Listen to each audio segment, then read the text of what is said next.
Cheers! We're back. Yeah, long time no see, everybody. Sorry, I had the munchies. Okay. Sorry we haven't seen you in a while. Life happened again. No, never. Again. Never. And where's my mouse? There's my mouse. But don't worry, the kitties are all fine. In fact, two of them went to the vet today. They're not happy with us, so we'll see if they decide to come and visit. A third one goes tomorrow. He doesn't know it yet. And Mr. Nico is doing okay, but his regular checkup is delayed because of all the issues that he had. Yes. But you want to come say hi, buddy? He's sitting right over here. As I said, there are opinions with the cats today. Oh, you gotta come up? Hey, buddy. Everybody wants to say hi. Come say hi. Look, here's the Nico buddy. Here's the Nico buddy. Says I's here. I's doing well. This 2-day thing of pill popping can stop, though. Yep, you got a few more weeks of it, buddy.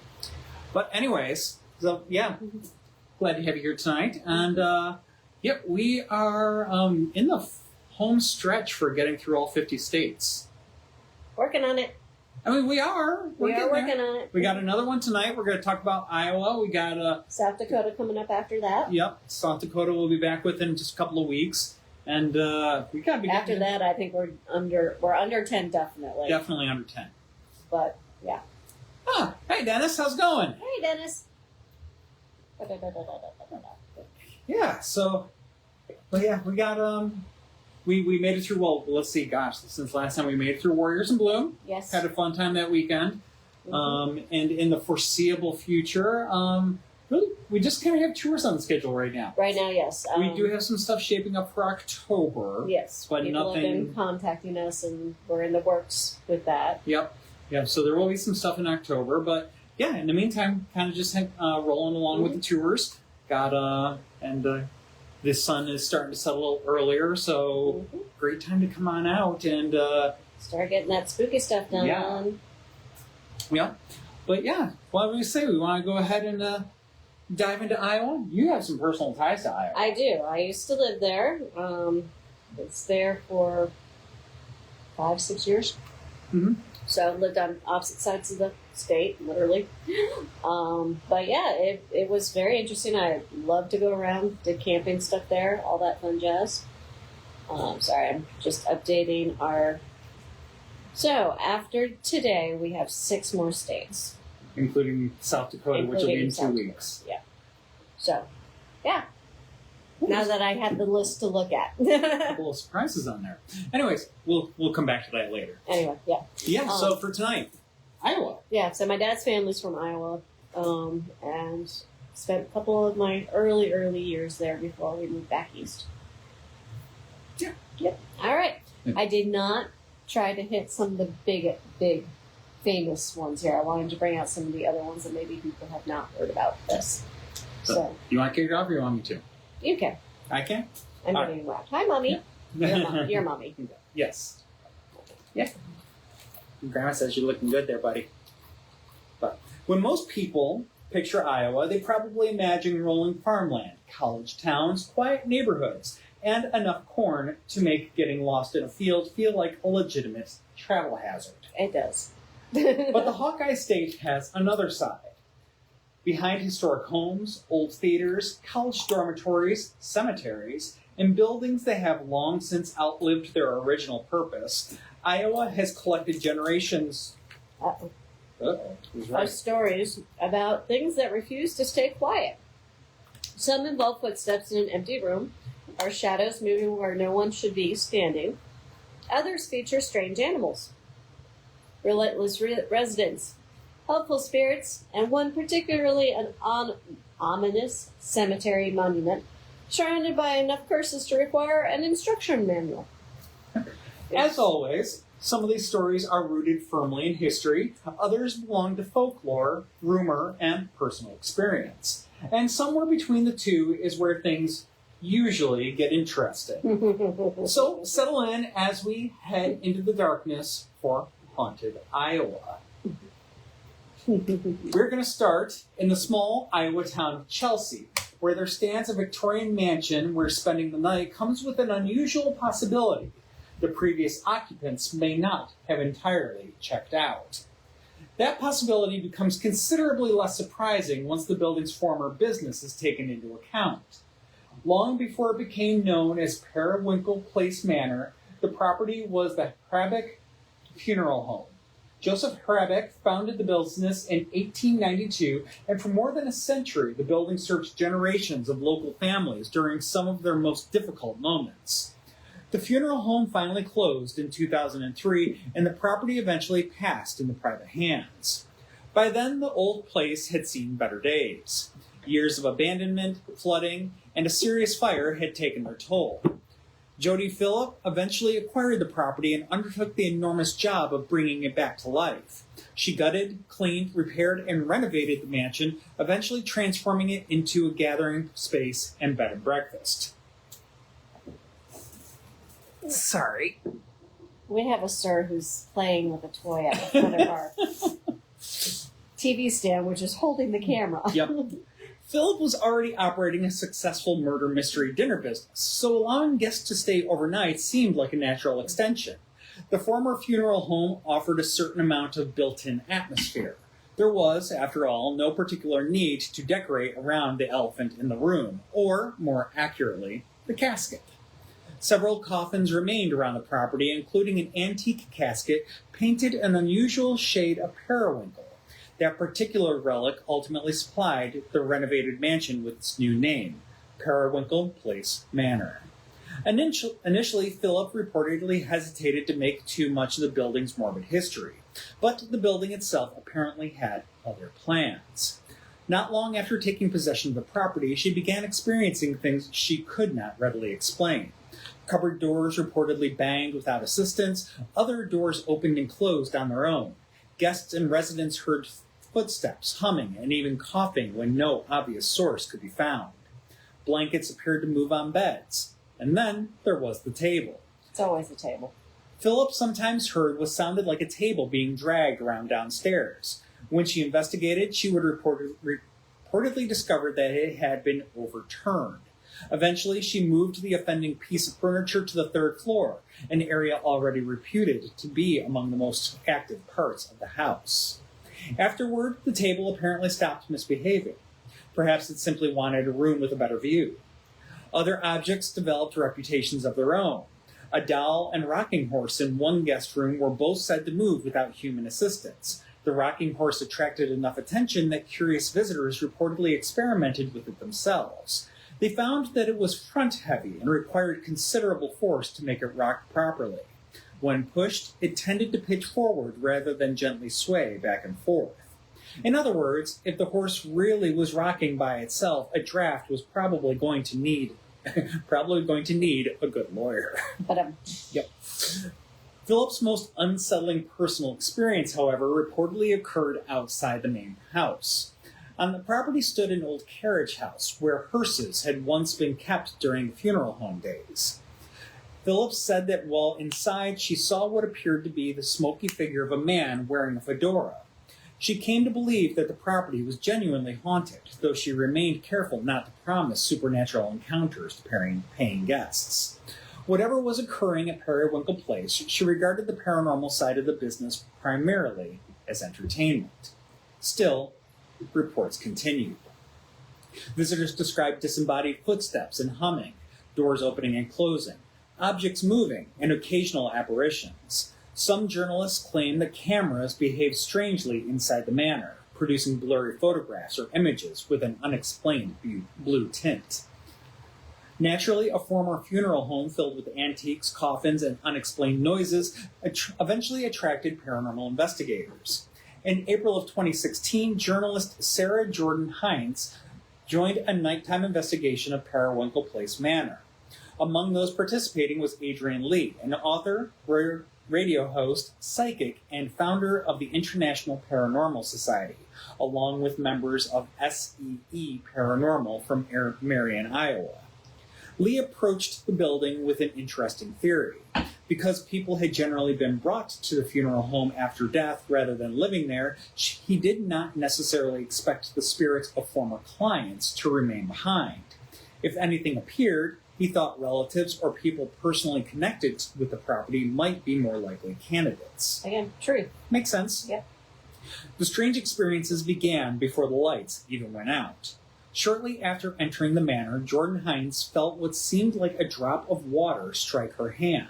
When she checked, her skin was dry. Later, she experienced the sensation again on her arm, a brief, cold, wet, prickling feeling isolated to a tiny patch of skin. That might have been dismissed as an odd physical sensation if another investigator had not independently reported something similar. Adam Hyatt of SCE Paranormal said he felt what seemed like cold droplets of water strike his face. Once darkness settled over the property, the investigation moved into a downstairs bedroom. Jordan Hines reportedly almost immediately felt unusually tense and anxious. Others in the room described a similar sense of heaviness. During attempts to communicate with whatever might have been present, the group began hearing what they interpreted as words amid the electronic noise they were monitoring. Not everyone agreed on precisely what was being heard, which is worth remembering whenever mysterious voices emerge from the static. Lee, nevertheless, believed that one voice identified itself as Joseph. He concluded that they might have been communicating with Joseph Hrabeck, the man who had founded the funeral home more than a century earlier. Things became stranger from there. At several points, the investigators thought they heard multiple voices responding simultaneously. Even more remarkably, they believed some of those voices seemed to carry Czech accents. Elsewhere in the manor, the second investigation group reported seeing what they interpreted as a shadow figure. They also attempted to communicate with what they believed might be children and reportedly captured a voice that sounded like the word mama. Unexplained temperature changes and cold spots were noted throughout the night as well. Whether any of it represented communication with the dead is considerably harder to establish. Even the investigators acknowledged that recordings required hours of later review and that people did not always agree about what they were hearing. But perhaps that uncertainty is part of what makes Periwinkle Place Manor interesting. There is no shortage of haunted places with dramatic legends involving murders, curses, or terrible secrets.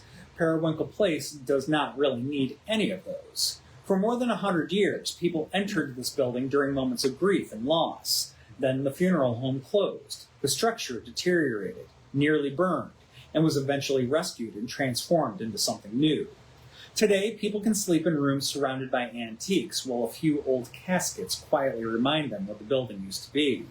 And every once in a while, somewhere in the darkness, a cupboard bangs, a table moves, a rocking horse supposedly begins to sway, or a man in a fedora appears where the hearses once waited.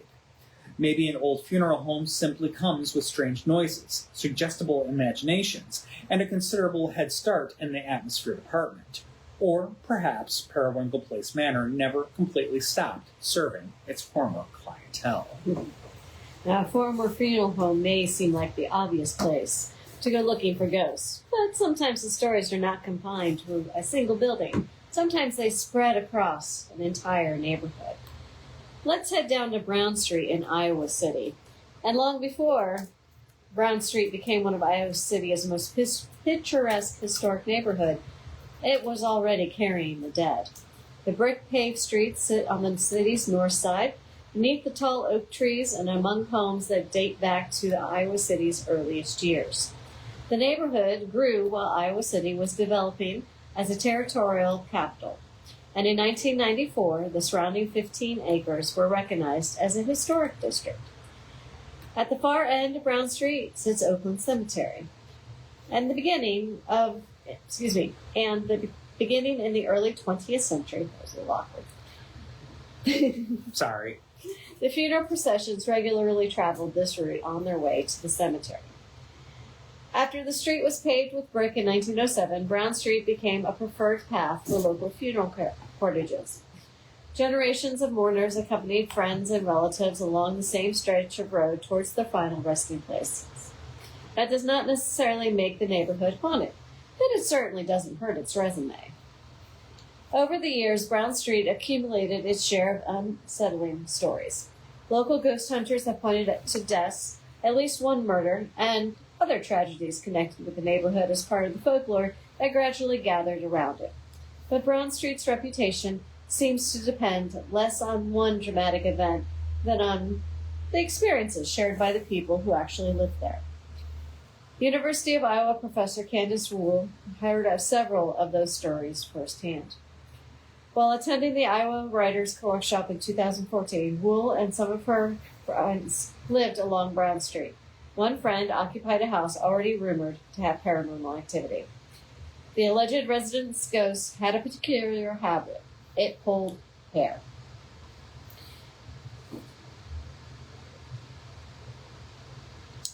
Wool never experienced that herself, but several of the friends reportedly did. Then there was the dog. One evening, another resident of the house was talking to her long-distance boyfriend over Skype when he noticed something moving around in the background. He casually asked when she had gotten a dog. There was one small problem. She didn't have a dog. In fact, dogs weren't allowed on the house property.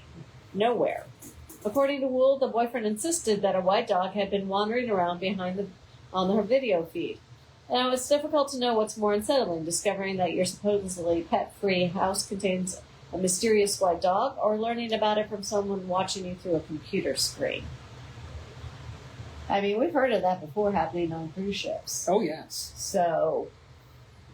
God, wow, that's a throwback. We talked about that. That was that Haunted Ships episode we did like 6 years ago now. Yeah. It's good memory, dear. Score. Anyway, it's difficult, as I said, to know which one is more unsettling, but the Brown Street has another oddity hiding in plain sight. Within Gaslight Village, a collection of historic buildings converted into apartments and studios, visitors can find something unusual built into the landscape. A wall containing old gravestones. Some reportedly date from the 1820s and 1840s. Exactly how the stones came to be incorporated there is less clear from the surviving stories. So there's no need to manufacture a sinister explanation. Their simple presence is strange enough.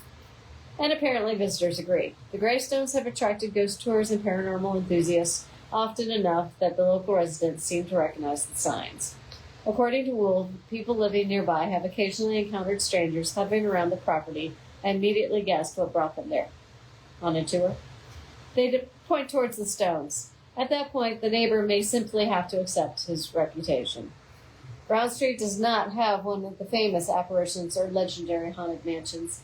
Its supernatural identity is quieter than that. It comes from old houses, local stories, unexplained touches, a dog that may or may not have existed, gravestones tucked into the behind branches where the curious visitors will still go looking for them, and maybe generations of stories have simply accumulated in the neighborhood, old enough to have plenty. Or perhaps some of the people who traveled from Brown Street toward Oakland Cemetery never quite finished the journey.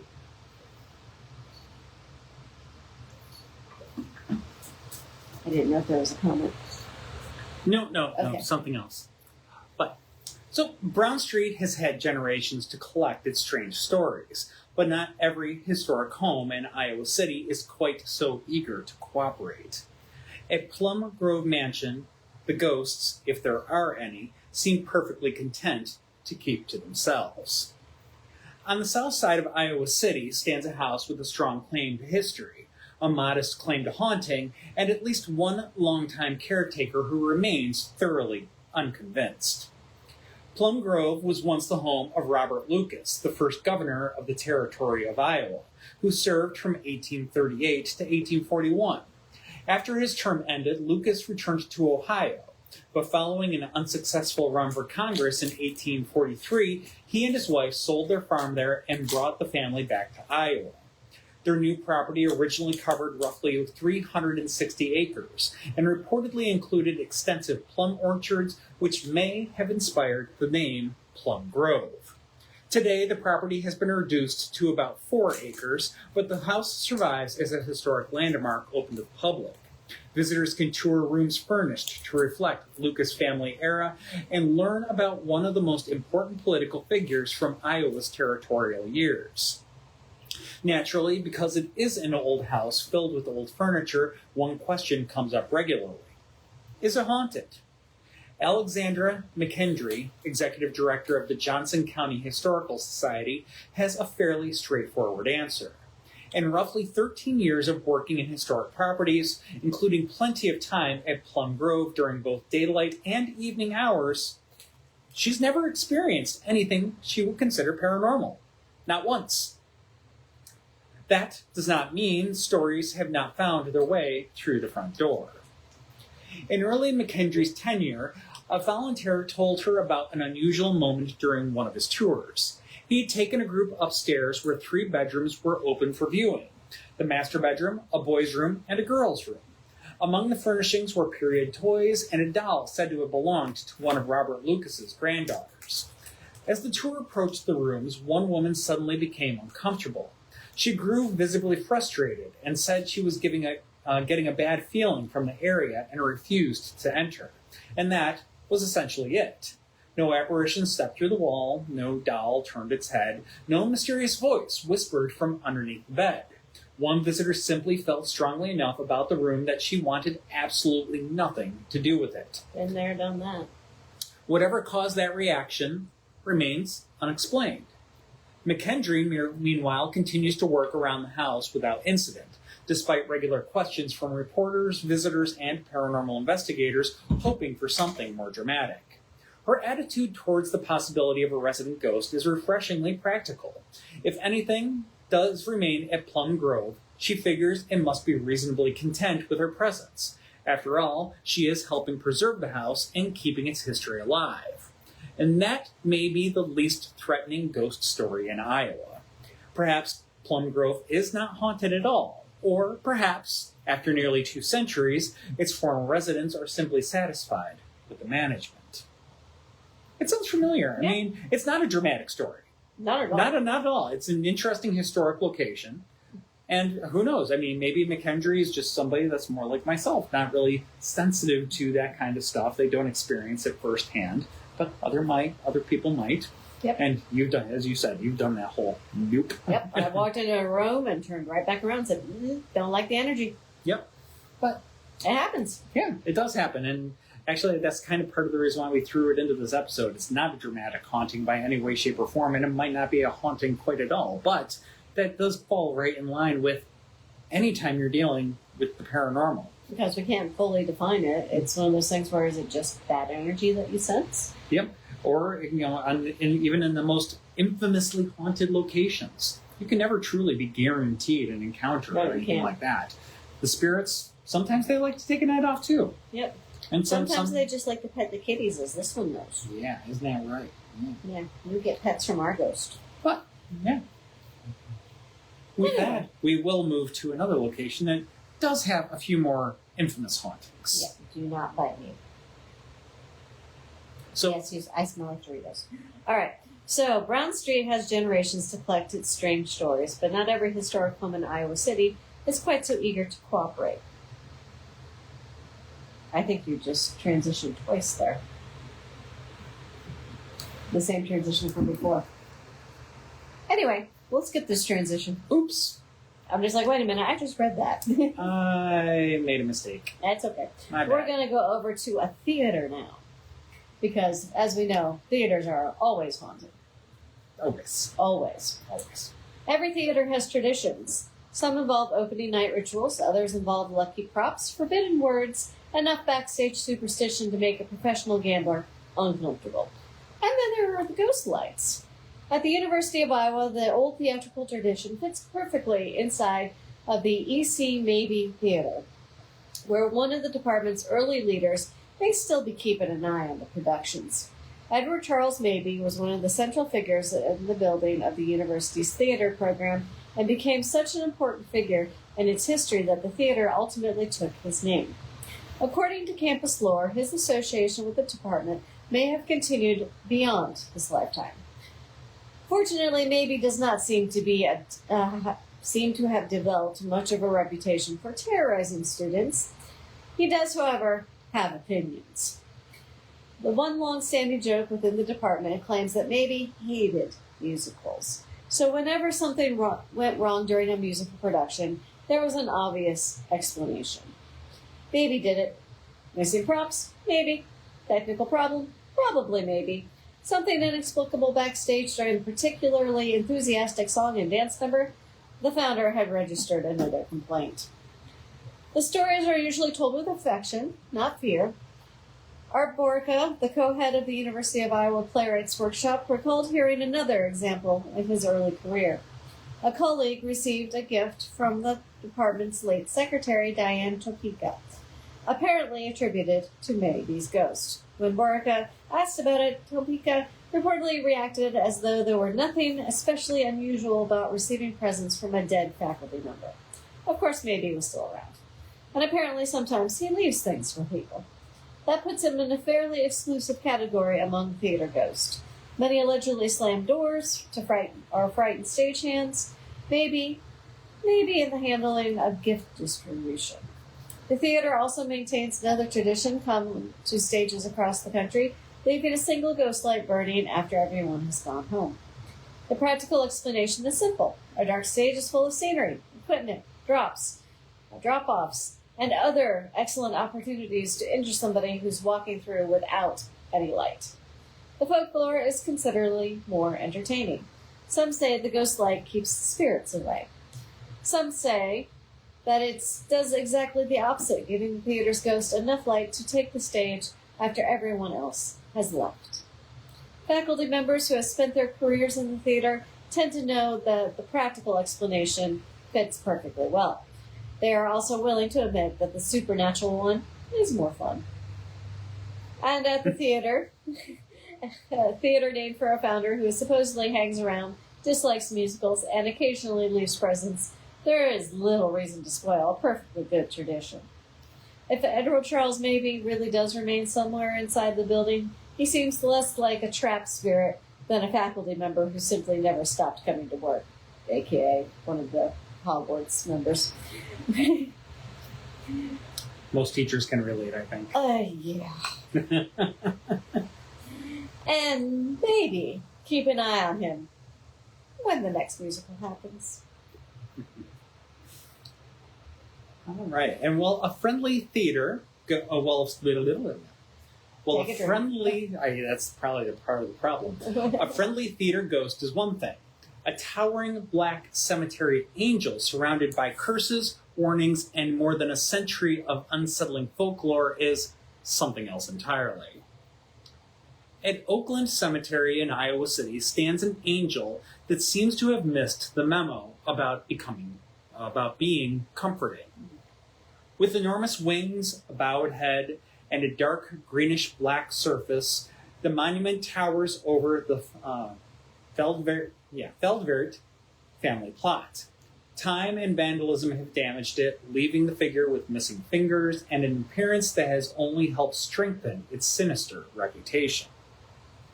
Over the years, the Black Angel has accumulated an impressive collection of curses. Kiss it, and some versions say death will follow immediately. Touch it at midnight on Halloween, and the clock supposedly starts on the final 7 years of your life. Stare into its eyes or place a hand on it, and an incurable illness may be waiting. One tradition claims that a kiss from a virgin can restore the statue to its original color. And according to another, the angel grows a little darker every Halloween. For a single cemetery monument, that is a remarkably complicated set of operating instructions. The real explanation for the Black Angel's color is considerably less supernatural. It's bronze. Bronze oxidizes, but oxidation is rarely allowed to have the final word when there is a cemetery legend to be told.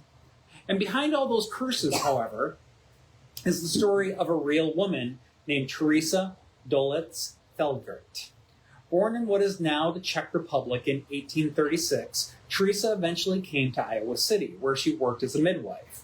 Her teenage son, Eddie, died of meningitis in 1891. A monument resembling a tree stump was placed over Eddie's grave in Oakland Cemetery. Now, for those of you that are not familiar, a tree stump that's been broken off means the end of a life too soon. Yep. Which would be very applicable for a teenager, sadly. But after his death, Teresa left Iowa and moved to Oregon, where she married Nicholas Feldvert. She would eventually suffer another loss when Nicholas died in 1911. Now widowed and having already buried her son, Teresa returned to Iowa City. She wanted a monument that would memorialize the people she had lost. For the job, she commissioned sculptor Mario Corbel to create an enormous bronze angel. The monument cost around $5,000, a substantial sum at the time, and was completed in 1912. Exactly what happened next varies depending on the source. Some accounts say Teresa was unhappy because the finished monument did not properly incorporate Eddie's original tree stump marker. Others suggest she objected to the quality of the work itself. Whatever the precise disagreement, Teresa apparently was not pleased with the finished product. But the angel remained. Eddie's remains and his earlier monument were moved beside it, and Nicholas was memorialized there as well.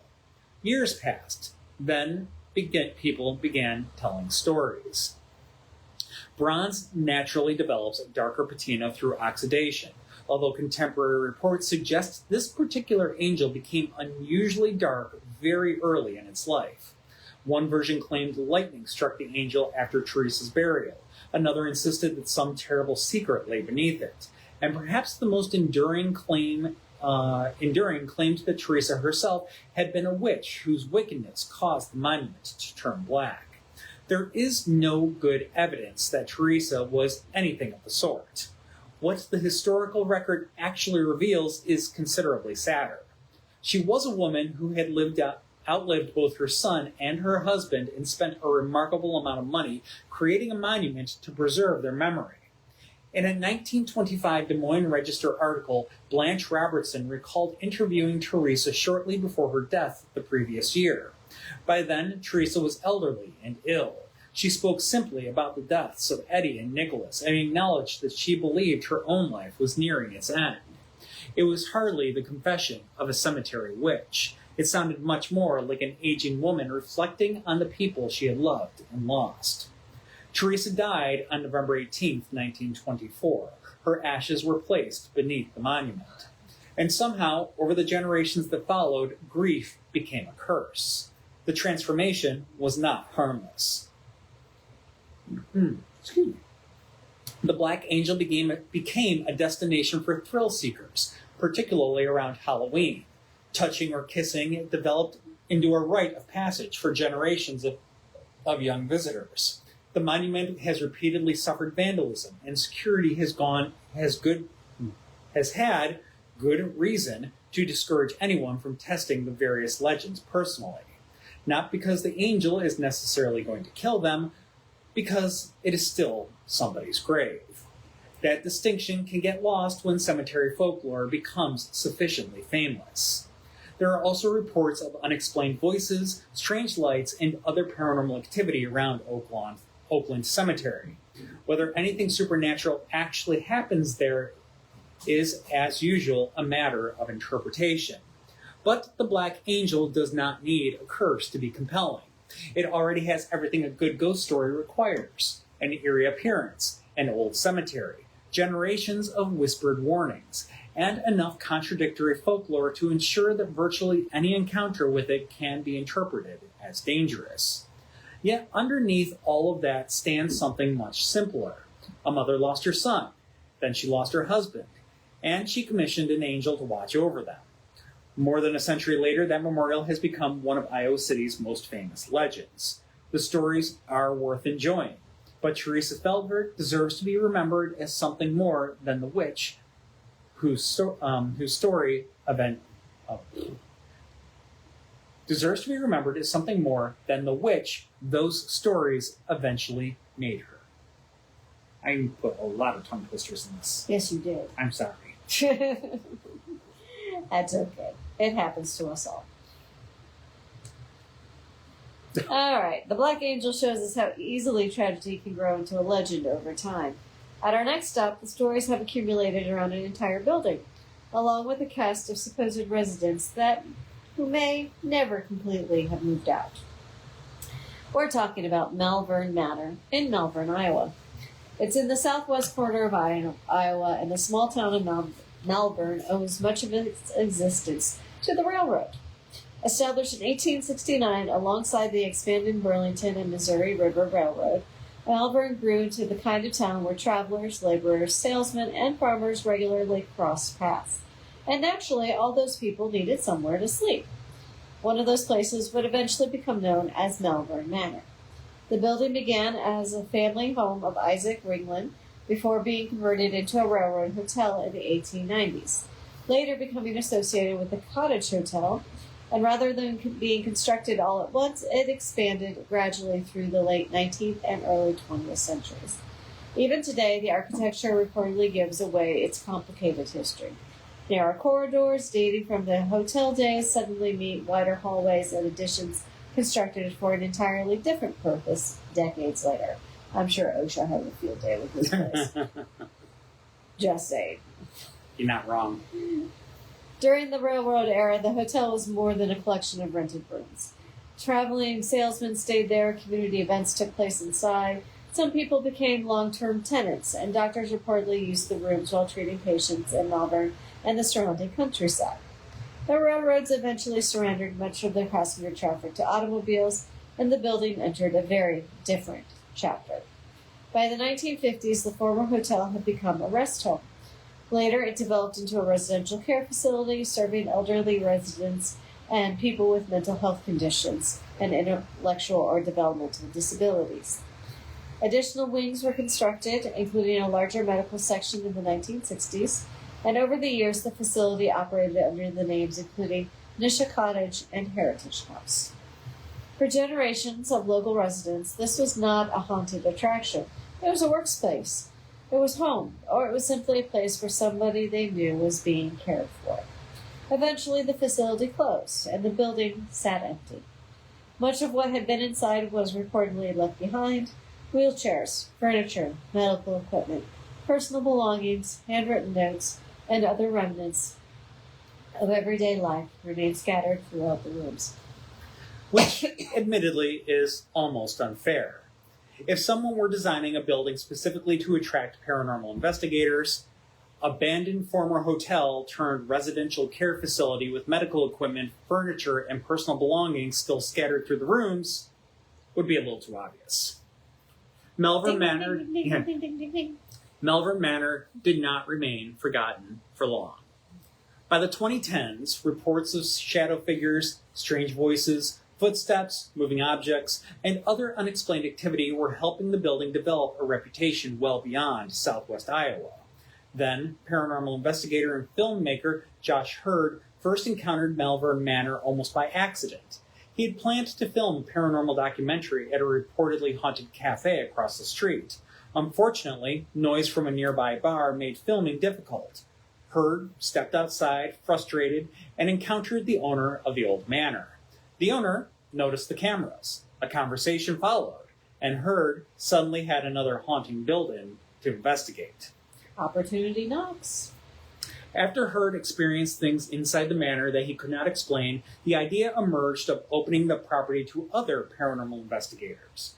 Hurd eventually became involved with the ownership of Malvern Manor and helped turn it into the paranormal destination it is known as today. And there was no shortage of stories to work with. Visitors now associate numerous supposed spirits with Malvern Manor. Some are linked in local lore to former residents, others to its hotel days, and still others seem to have drifted in from stranger, harder-to-explain traditions. But the identities and life stories attached to many of these alleged spirits comes largely from oral and paranormal lore, which makes them far harder to verify than any of the building's broader history. One of the best known is Gracie. Later stories describe Gracie as a young woman who lived at the facility. In the paranormal lore that developed around her room, investigators claim that she particularly enjoys the company of male visitors. This is where you get to have an experience. Some men report feeling their clothing tugged when they attempt to leave. If they continue toward the door, a loud smack against the wall may follow. Apparently, even in the afterlife, some hosts take an early departure personally. Far less welcoming is the figure commonly called the Shadow Man. Witnesses have reported seeing an enormous dark figure charging down a hallway at full speed, directly toward whoever happens to be standing in its path. The figure reportedly vanishes just before impact, which is considerate, relatively speaking. Still freaky, though. Yep. Paranormal lore attempts to connect the figure with a former resident, although that identification has never been firmly established. One former employee allegedly remembered the man chasing nurses through the hallway during nighttime bed checks, although he would stop at particular thresholds. Whether the modern shadow sightings have anything to do with that former resident is impossible to establish, but the story has become one of Malvern Manor's signature scares. Then there's Hank, or Henry. Stories portray Hank as a cantankerous former resident who particularly disliked women and children. He was supposedly known for sitting outside and throwing rocks at children who annoyed him. Death does not seem to have improved his disposition. Visitors are warned that Hank may react when people enter his room, particularly if women begin touching or rearranging clothing in his dresser. Noted, I won't be doing that. There is probably a useful lesson there for ghost hunters everywhere. If the deceased has boundaries while alive, perhaps rifling through their dresser is not the ideal opening move. That could be rude. It would be very rude. Boundaries are very important. Consent is mandatory. Just saying. We have been drilled in this. Yes. However, older still is a spirit known as Captain Colors, usually just simply called the Captain. Paranormal tradition associates him with the building's earliest hotel history. Investigators have reported hearing a disembodied voice apparently announcing, "The Captain." Others have deliberately attempted to provoke him. Results have allegedly included scratching, biting, kicking, and punching. I.e., don't do it. Don't provoke. Don't provoke. There are very many legitimate physiological questions surrounding paranormal investigations. Philosophical questions. Tiger it. There are many legitimate philosophical questions surrounding paranormal I'm investigations. just going to drink.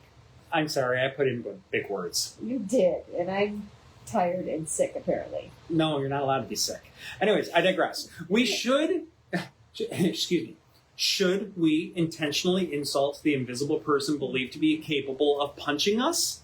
Probably does not need to be something you do. No, don't do that.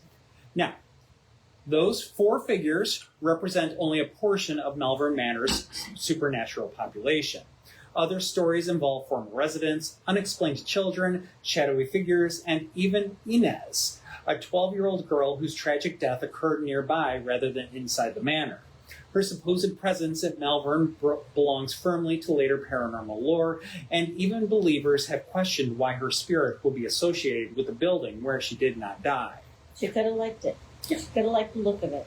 Whatever may inhabit Malvern Manor, people continue looking for answers. In November of 2024, an Omaha paranormal group investigated the building with KMTV reporter Hannah McGillary. Inside an area known as the Shadow Hallway, investigators believe they received responses to their questions. At one point, a voice appeared to refer to Hannah by name. Later, McGillary asked about Katrina Markel, a co-worker whose great-aunt Emma had once lived at the manor. The response was interpreted as Markel as Emma. As with most alleged spirit communication, what was actually captured remains open to interpretation. And perhaps that is exactly where Malvern Manor works best. The building has spent more than a century constantly changing identities. It has sheltered travelers, housed long-term residents, cared for people with a wide range of support needs, stood abandoned, and finally become a destination for those hoping to speak with whoever might still be wandering its mismatched hallways. Maybe those halls contain nothing more supernatural than old wood, strange acoustics, suggestion, and a great many stories layered on top of one another. But when a shadow comes charging down the corridor at full speed, philosophical skepticism may suddenly become a lot harder to maintain. Run. All right, after a place like Melbourne Manor, a college campus might sound like a good, welcome change of scenery, especially since we're going back to school right now. Unfortunately, generations of Iowa State students may have made sure their campus has plenty of ghost stories of its own. We're going to have to ask Cameron if there are any ghost stories at his college. We will. If anybody could build a ghost trap, though, It would be him. a la Ghostbuster style, it would be him and his classmates. It would, yes. So our nephew is at Colorado School of Mines, and let's just say they're ranked up there with MIT and the rest of them. And They could totally do that. he's interested in quantum physics. Kudos to him. I'm just going to say, use small words for my explanations, please. I'll stick to my Newtonian physics. Thank you very much. Anyway, we're We going to talk. digress. We are digressing. All right. Iowa State campus. Digressing. Digressing. It's a guy I follow who's a teacher in New Orleans. Oh, okay. It's Mr. Greg, and he says, I digress. Okay. All right. He's funny. He's a theater teacher for little ones. He's great. That's awesome. I would like to meet him and have drinks sometime. I think we would have way too much fun as theater people. Anyway, we digress. And it makes Chris laugh, so, you know.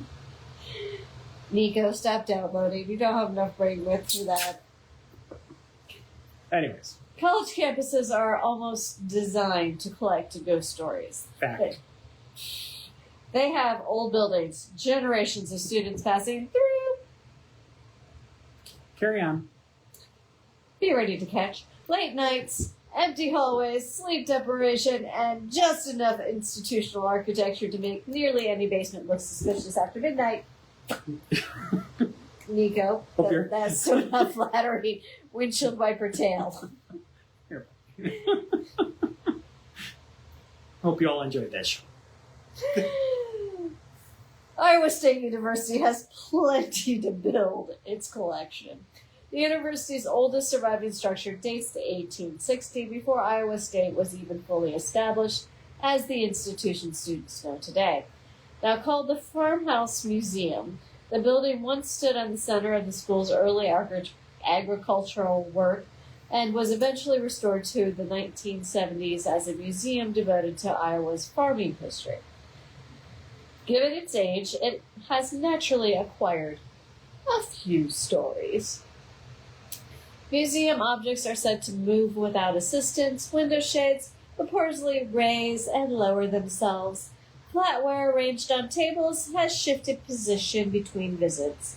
One student later described seeing a door opening and closing on its own. Curators also discover something considerably less supernatural but arguably more strange, a doorway that now opens directly onto a brick wall. I am getting Crazy House in California, Winchester vibes from that. Just saying. Inspiration. Yeah, probably. There's presumably an architectural explanation for that. We didn't find it. Still. Anyway, still, opening a mysterious door in the oldest building on campus, only to find a wall immediately behind it, feels like the beginning of a story that's rarely going to end well. We've been there. We've seen those movies. It's a portal to someplace you don't want to go. Or the murderer is chasing you and that was your last possible exit. Welcome to Stranger Things, and Vecna's right behind you. Just saying. Alright, the farmhouse is far from alone.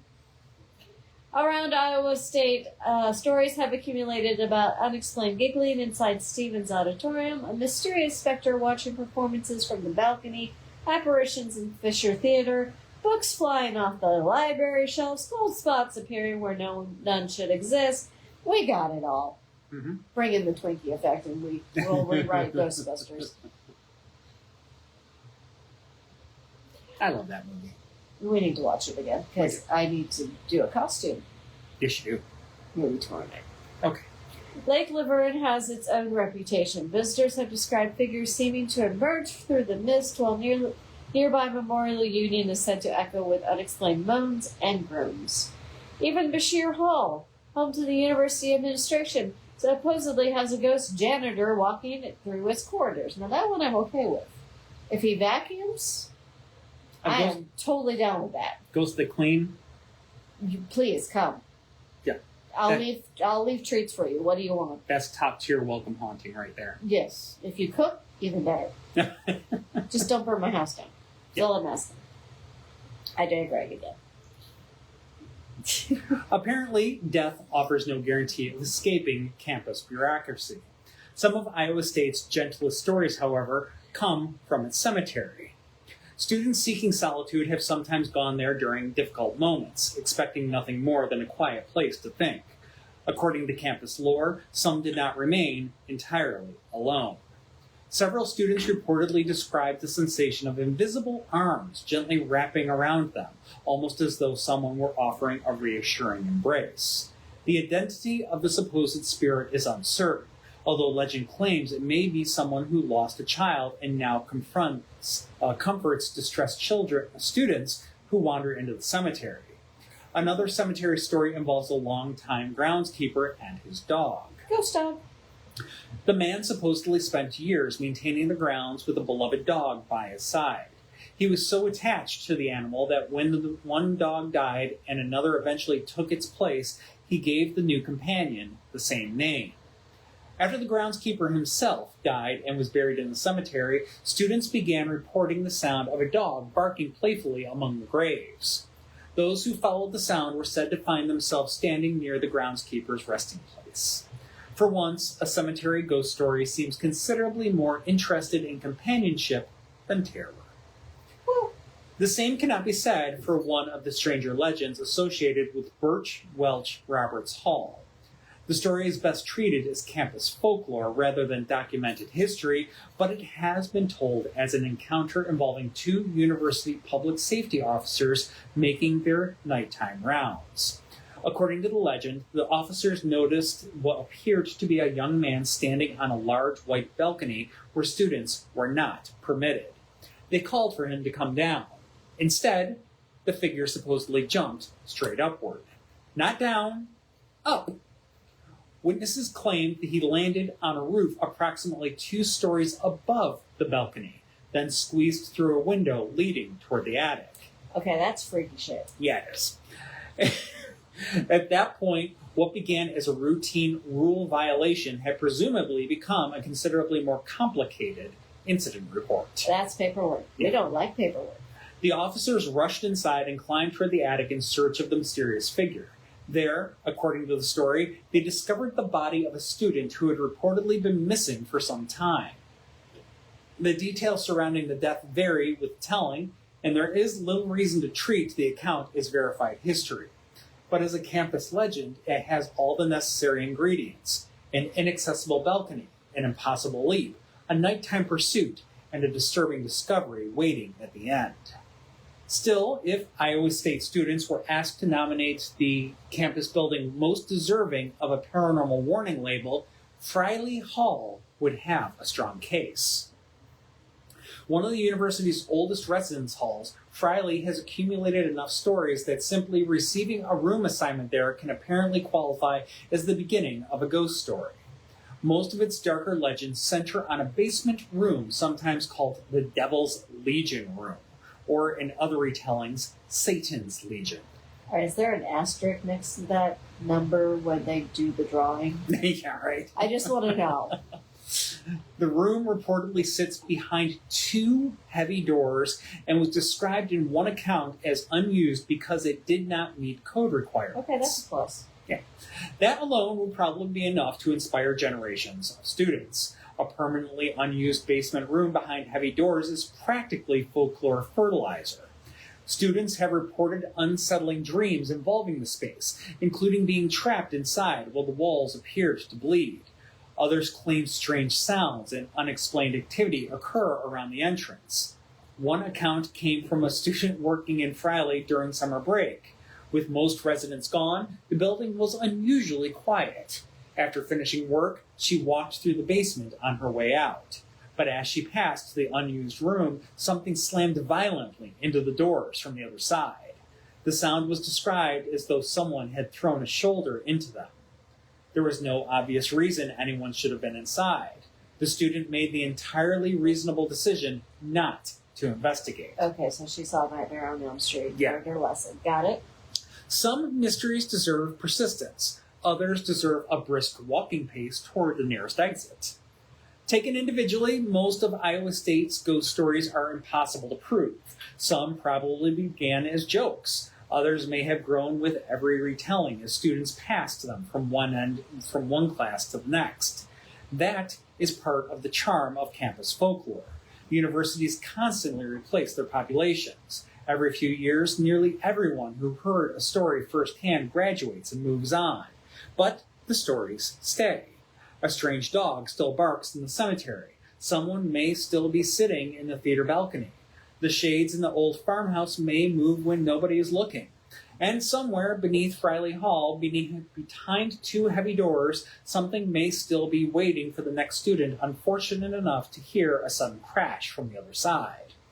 For a university devoted to education, Iowa State apparently offers at least one lesson that never appears in the course catalog. When an unused basement room has acquired its own nickname, there is rarely a compelling reason to open it. So we're going to go from one end of the education spectrum to the other. College students have been passing ghost stories around for generations, but they're hardly the only classrooms to be rumored to have an occupant after hours. Our final stop takes us to a rural school where the students are gone, and some of the visitors insist the building is still far from empty. We're going to go to Fair Elementary School in Maxwell, Iowa.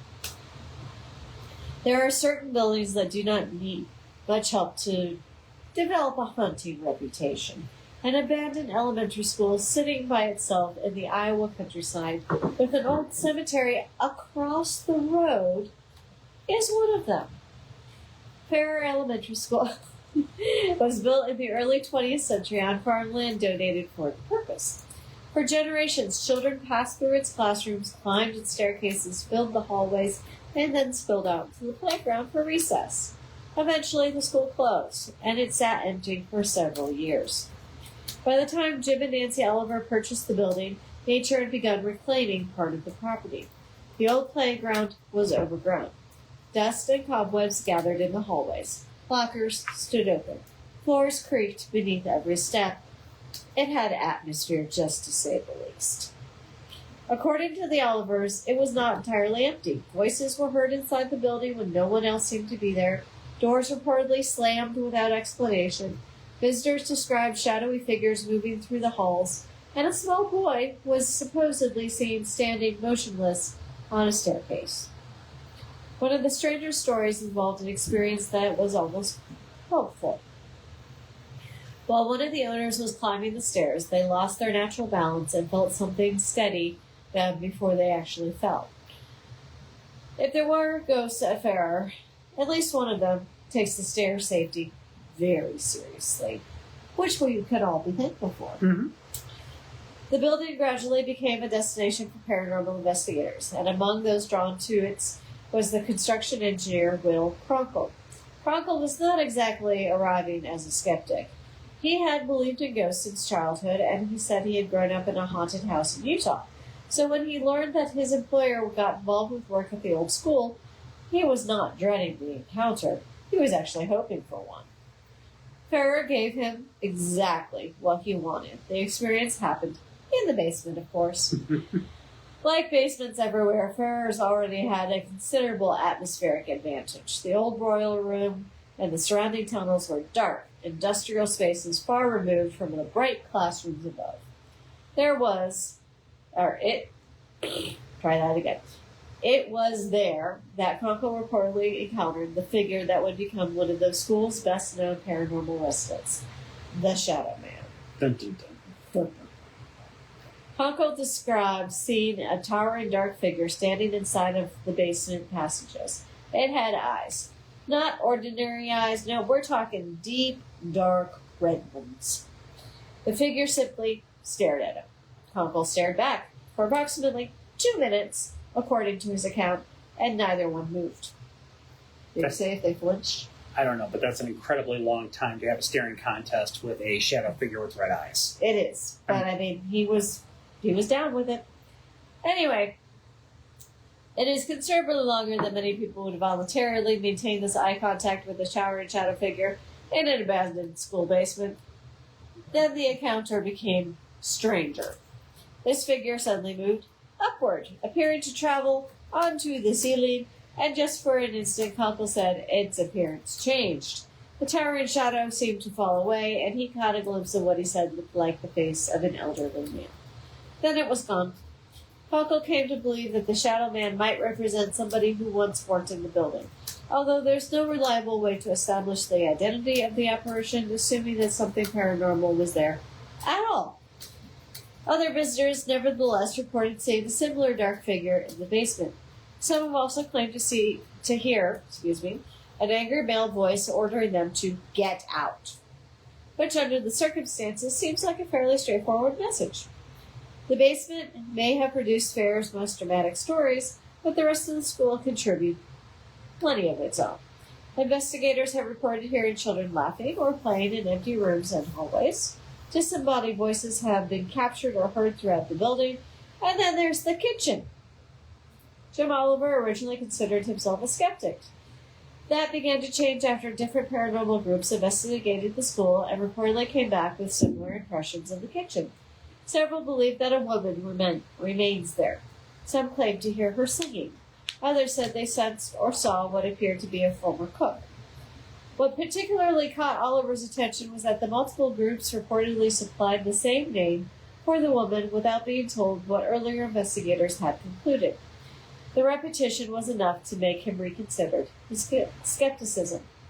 Whether it represents independent confirmation or investigators influencing one another indirectly is difficult to say. But Oliver found it persuasive. The school continued attracting paranormal teams, including investigators who arrived expecting very little. Kim Perry of the Des Moines Area Paranormal Society said that she had investigated more than 100 locations while maintaining a skeptical attitude. Ferrier was different. She described it as one place where she personally felt that something unusual was happening. That doesn't say that the building was proved haunted, but it does say why Ferrier has become such a durable destination for people looking for the experience. Part of its appeal is it may simply be the building itself. Old schools are strange places when the students are no longer there. Classrooms are supposed to have voices in them. Hallways are supposed to echo with footsteps. Playgrounds are supposed to move because children are using them. When those spaces become empty, every familiar sound feels wrong. A locker door closing in a functioning school means nothing. The same sound in an abandoned hallway at night suddenly deserves an investigation. The Olivers gradually opened Ferrier to tours, paranormal events, and overnight investigations, allowing visitors to decide for themselves whether the old school deserved its reputation. Meanwhile, restoration continued. Conkle, who volunteered regularly at the property, admitted that this created a peculiar problem.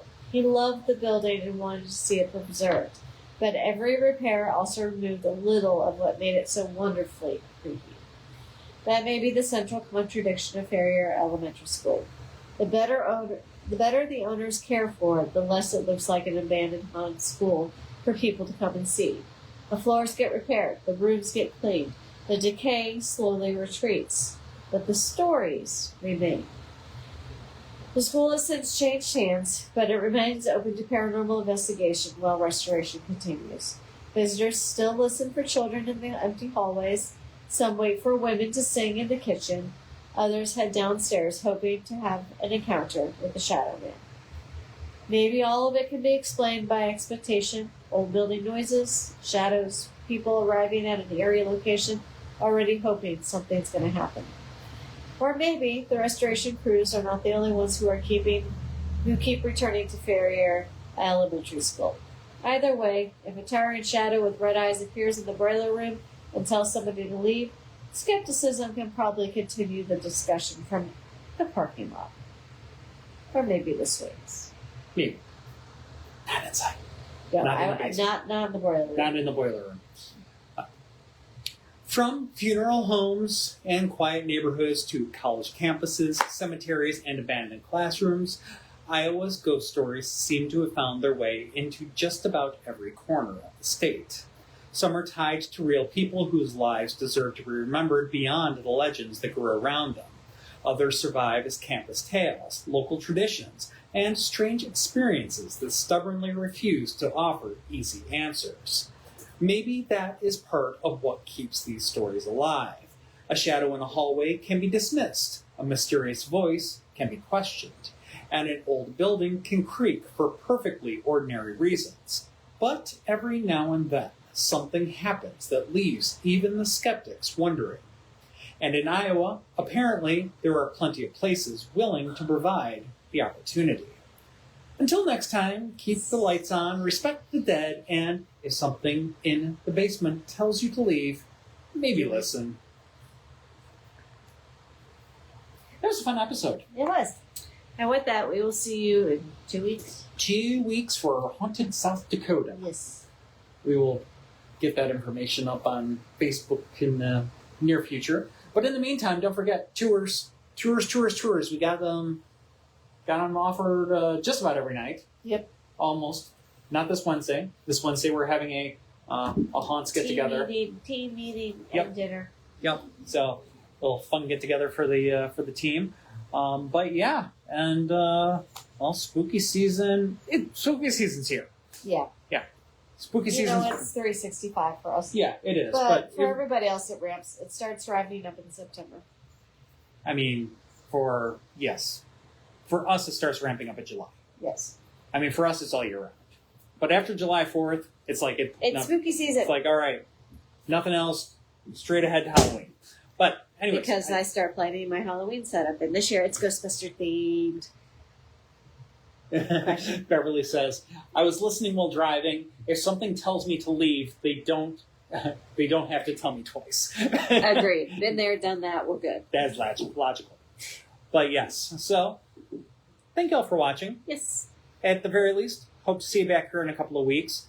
And don't ever hesitate to drop us a note. We'd love to hear from you. But especially if you have suggestions of places to check out for research for these shows. Yes. Down to our last few states. We're going to have to get back into some theme stuff. Some theme stuff. And, I mean, plenty of the states have part twos that we can get back to as well. Oh, there's a lot of part twos. Sometimes even part threes. There's a vast library of material that's piling up that we still have to pick from. So we're not going to run out of stuff anytime soon. No, we're not. But with that, cheers, everybody. Cheers. Until next time, stay spooky, y'all. Bye. Bye.